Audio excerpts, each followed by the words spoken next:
What's up, guys?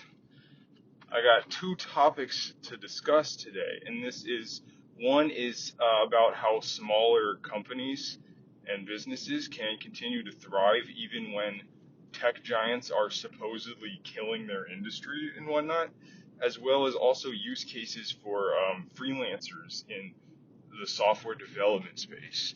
So, two slightly different topics, kind of loosely related to tech, combined in one video.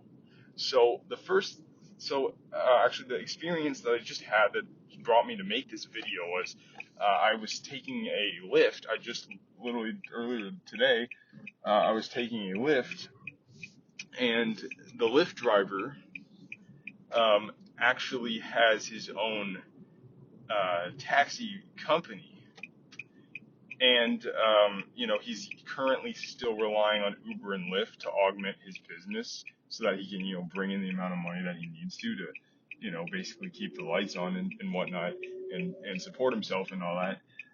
However, he's been in the taxi business since '93, so he really knows what he's doing. He's very experienced in the taxi, having running a taxi business, and he's had at one point he had a fleet of 16 cars, 16 people working for him, driving for him.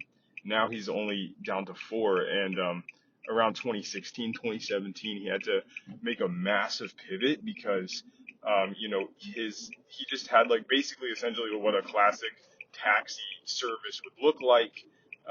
Just I pick people up, I give them rides. Just a very simple, very simple common example of a taxi business. However, around 2016, 2017, when Uber and Lyft really took off, his business I think he actually entirely went out of business and had to become a Lyft driver. But he was able to continue to thrive he was able to revive his business. And the way he did this was personalization.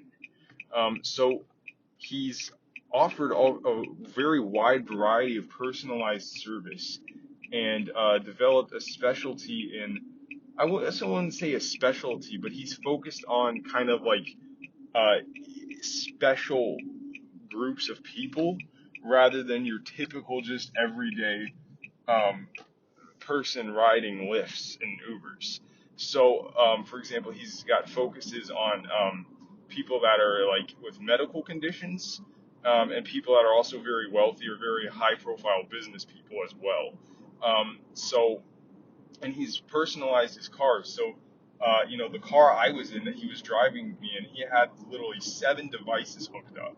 He's got his phone mounted on the dash that most Lyft drivers will have, but he's actually got like two phones, and then he's got an iPad, and then he's got like a computer, and he's even got a printer for people with like business that needs to like get something printed. He's even got a printer. Like literally anything a person could possibly need, he's literally just got. It was quite crazy. It was like almost like being in a tanker in a military vehicle or something. Not in the sense that it was like military, but just in the sense of like how it's literally prepared for almost any situation. And he's got specialties, which includes taking people into surgery, and not just taking people into the hospital for surgery, but like actually kind of waiting around for people that don't have anyone for people that are going through surgeries that don't have anyone to wait on them in the hospital, they can do that as well. And then they also take people to the mountain resorts in my city of Tucson, Arizona. Because in Tucson we're surrounded by mountains, and pretty much every mountain range that we're surrounded by has a luxury 5-star resort hotel up in the mountains, and a lot of people are flying in. And they'll even drive out to neighboring states like California and New Mexico to get people for traveling for vacation purposes to these resorts. So it's a highly personalized experience, and when people call a taxi with him, they don't just they want a personalized experience. They don't want some like random ass person in some random ass car picking them up. They want a consistent driver, kind of like part of a consistent culture, if you will. So What I'm saying, I'm not sure. I hope what I'm saying actually makes sense, and I'm not just like spewing stuff out. It's just I had a perfect opportunity to make this video or talk rather, and I had it all in my head because this happened just recently today. Uh, so that is kind of like how he's been able to like little hacks and little not I don't want to call them hacks, but like little methods and strategies he's not little even, but like methods and strategies he's implemented to be able to stand out and rebuild his business, even at a time when people say you can't have a taxi business because Uber and Lyft does it.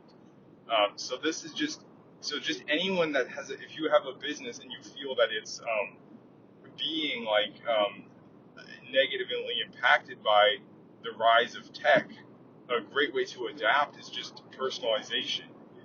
Another little thing, kind of different, but another thing I will point out is social skills will never be replaced because by the time an AI is able to have like actual genuine compassion and social skills, I don't even think that'll. I mean, I could argue that that would even never happen. But even if it does, it will take hundreds of years. And I used to be very over optimistic about how fast AI and whatnot would get delivered, but now, as I've learned, the more I've learned and the more I've studied this, I've really come to realize that AI is a bit overrated, a bit overhyped, and won't actually be like that powerful anytime soon.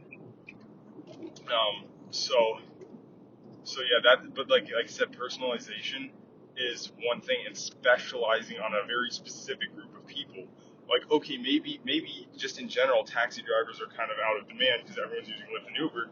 However, if you find like some very high-profile business people and need something done and they need it done right and they need it done now, that could be a good way to specialize. Or those people that need like surgery and they don't have anyone to wait for them, or they need to ride home from the hospital, focusing on like situations like that um, could work. So now now tying into the second topic of this video, which is use cases for freelance software developers, is there's a lot of businesses, like not necessarily taxi businesses, but there's a lot of businesses of this caveat here that want an app. And for example, this guy, he was talking about, he recently got an app actually made for his business, a mobile app. So there are all, because of the rise of mobile apps and tech like that, there are all kinds of like smaller and smaller and more like lesser known local businesses that are actually having increasingly large demand for having a mobile app of their own. Mobile apps aren't just for big ass companies anymore. Like, mobile apps are being used by increasingly smaller and smaller companies that may have a couple $1,000s to invest in an app, but they don't have the need or the funding necessary. They don't have the money, they don't have the capital, whatever the fuck you want to call it. They don't have the capital necessary, and they also don't have the need for people to actually be working for them, developers and engineers working for them day in and day out. But they have a massive need to get an app that is effective and that works.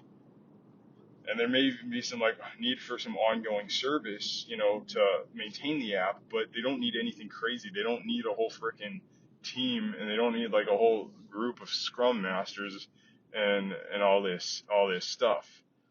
So if you are someone that's working as a developer, for instance, and I say this now because like my channel's very small. I don't really know, like, there's not really that many people that even watch my stuff, but I'm just saying, like, it's my channel's small right now, but I don't know that that'll be the case, and I don't know when my channel could possibly grow and all kinds of people could listen to this stuff. That's why I talk about it like this now. But for anyone watching this, listening to this, that's like the um, software engineer, developer, and you're tired of you're tired of having all the bullshit that comes with that. You're tired of those 2 a.m. pull requests and and you get the Sunday blues every Sunday because you got to go back to the office the next, on Monday. Then this is a potential opportunity for you to be able to go out and do something on your own, do something independent. Go out there and look for small businesses, like maybe taxi people trying to have a taxi company, just for example, or maybe like some relatively successful mom and pop furniture store that, doesn't necessarily that because is actually interested in a mobile app, but is not like some giant ass company that has like three three layers of management and like all this like official corporate shit. So I know this advice is super specific, but this is just what I'm able to share and the advice and insight that I'm able to bring to you through making this video.